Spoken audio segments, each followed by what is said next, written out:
tout le monde. Et puis, alors le but, je pense que la raison principale pour laquelle je suis venue ce soir, et laquelle vous êtes venus ce soir, c'est qu'on veut améliorer la relation entre les parents et les enseignants. Alors, c'est pas toujours facile, la relation entre les parents et les profs. On le sait. On est des êtres humains et on a nos forces, nos faiblesses. Des fois, on est plus habile, des fois, on est moins habile pour communiquer. Alors, ce soir, moi, je vais partager 10 trucs que j'espère qu'ils vont vous aider, à mieux entrer en communication avec les enseignants, avec l'école de votre enfant. Alors, premièrement, juste vous dire un petit peu mon parcours à moi. Et maintenant, je suis un peu à la pré-retraite. Et ce que je fais, c'est que je parcours le Québec, je parcours les États-Unis, je parcours le Canada pour aller dans les écoles et vraiment envoyer le message aux adultes que c'est super important de travailler ensemble pour le bien-être de nos enfants.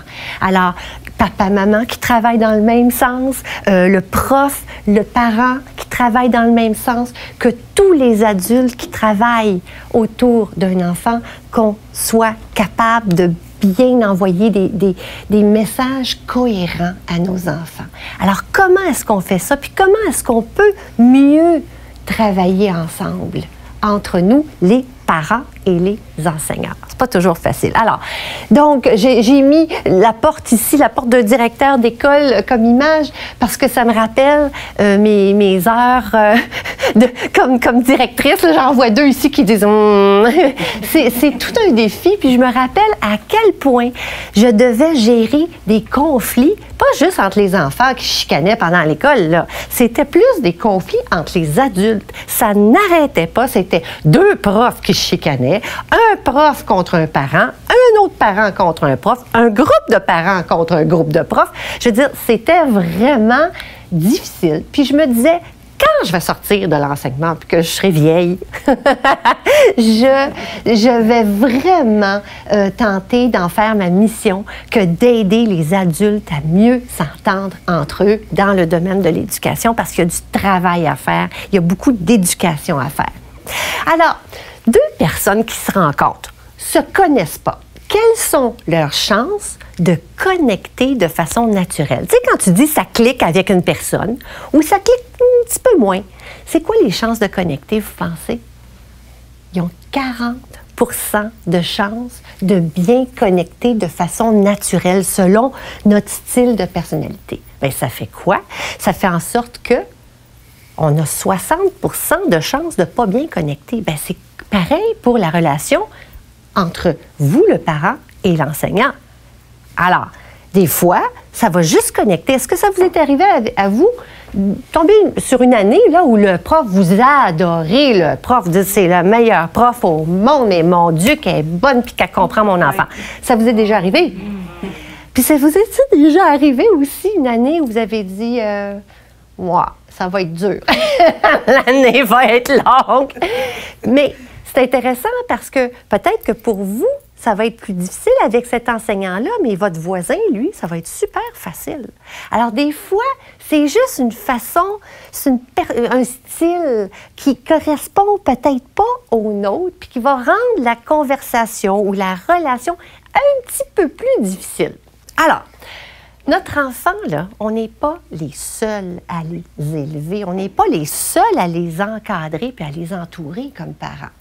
Mon enfant est entouré d'une trollée de monde. Il y a plein de monde qui s'occupe de mon enfant.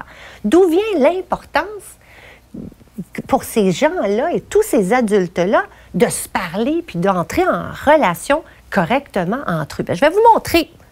Vous allez voir. Alors, il y a papa. Il y a maman autour de l'enfant, il y a le titulaire de classe, il y a le conjoint, il y a papy, mamie, il y a la gardienne qui fait partie de la vie de mon enfant. Des fois, il y a le directeur d'école qui est là, qui œuvre dans la vie de mon enfant. Il y a la personne qui l'aide à faire ses devoirs. Il y a la travailleuse sociale. Il y a l'orthopédagogue. Je regarde là, le directeur des études. Il y a le directeur des études. Il y a tout ce monde-là qui forme l'équipe de mon enfant. On a-tu intérêt à s'entendre entre nous? Qu'est-ce qui se passe quand il y en a un qui dit oui puis l'autre qui dit non? Qu'est-ce qui se passe quand il y en a un qui envoie un message puis l'autre envoie un message, mais totalement différent? Alors, ça prend ce que j'appelle, moi, j'avais oublié, ça prend un chef d'orchestre. Puis le chef d'orchestre, c'est qui? Ça devrait être nous autres, les parents. Ça devrait être nous autres. Parce que il faut faire en sorte que les gens que mon enfant va rencontrer, les gens qui encadrent mon enfant, il faut s'arranger pour envoyer des messages cohérents à tout le monde. Parce que sinon, mon enfant va recevoir toutes sortes de messages qui n'ont pas de sens. Puis c'est là que l'enfant devient mêlé, puis c'est là qu'il peut avoir des difficultés. Alors, lors de mes différentes conférences et formations, ça sortait, là, ça, c'est les choses qui sortaient. Alors, je vais vous les lire, là, les parents qui disent « Je sens que des fois, le prof, il n'aime pas mon enfant. » Oh, ça, c'est dur. Il se plaint, il n'y a pas de solution. On l'a entendu ce soir. Il n'est pas intéressé à aider. Il me montre qu'il n'est pas intéressé. Le prof, il ne me tient pas au courant. Ça, je ne l'ai pas entendu ce soir, mais des fois, ça, c'est gros. Il y a certains parents, des fois, qui trouvent ça dur de ne pas avoir assez de communication de la part de l'enseignant. Il ne me rappelle pas. Combien de parents me disent « Ah, j'ai essayé, j'ai appelé, j'ai laissé un courriel, il m'a pas rappelé. Donc, le parent se sent que « Ah, je ne suis pas assez important, mon enfant n'est pas assez important pour lui, il ne me rappelle pas. Il ne fait pas de suivi. On s'était entendu où le prof était censé, je ne sais pas moi, le mettre à côté d'un ami pour qu'il écoute mieux, etc. Il ne l'a jamais fait, puis il ne m'a jamais rappelé pour me dire si ça marchait. Alors, le manque de suivi, ça, c'est difficile pour un parent. Je me sens jugée. Ça, on l'a dit tout à l'heure.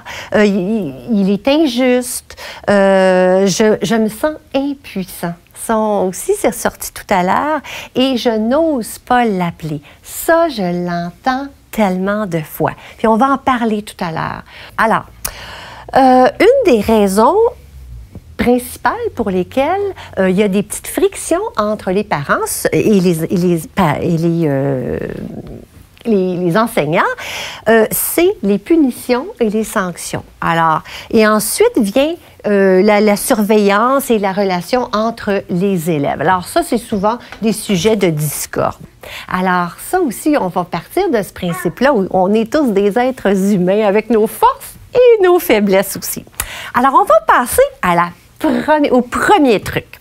Alors, le premier truc, c'est d'être proactif. Tu sais, le parent là, qui dit « Oh non, non, non, non, non, moi, je ne veux pas l'appeler. Je ne veux pas passer pour un parent fatigant, j'ai peur ou je ne sais pas quoi. » Il faut prendre un rôle proactif. Puis proactif, ça veut dire avant qu'il se passe quelque chose. Alors, on sent que quelque chose ne va pas, puis que ça peut mal tourner, on agit. Donc, premier truc infaillible, être proactif.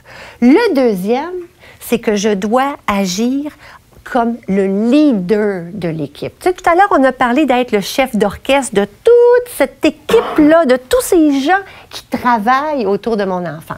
Je suis et je dois me percevoir comme le leader de l'équipe. Le troisième truc, c'est que je passe à l'action. Je le prends le téléphone. Je le fais, ce courriel-là. Je vais à l'école, puis je demande une rencontre. Alors, c'est vraiment de passer à l'action. Pourquoi passer à l'action? C'est pour votre enfant.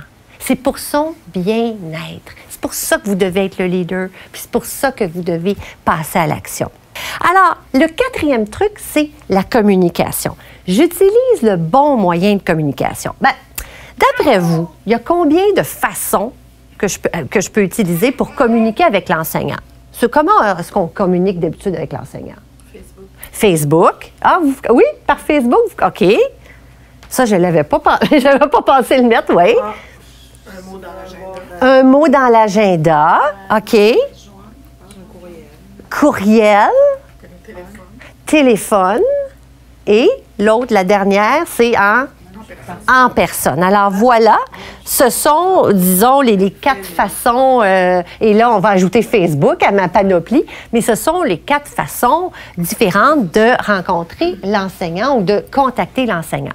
La 5e approche, la 5e étape, c'est de trouver une solution commune. J'en ai parlé tout à l'heure, mais je vous le dis, quand vous partez et que vous avez une rencontre avec un parent, avec un professeur, vous dites, je ne sors pas de là si je n'ai pas une solution pour régler ce problème-là. Et que cette solution, qu'on l'a trouvée ensemble. Et que je fais partie de la solution et que le prof fait aussi partie de la solution.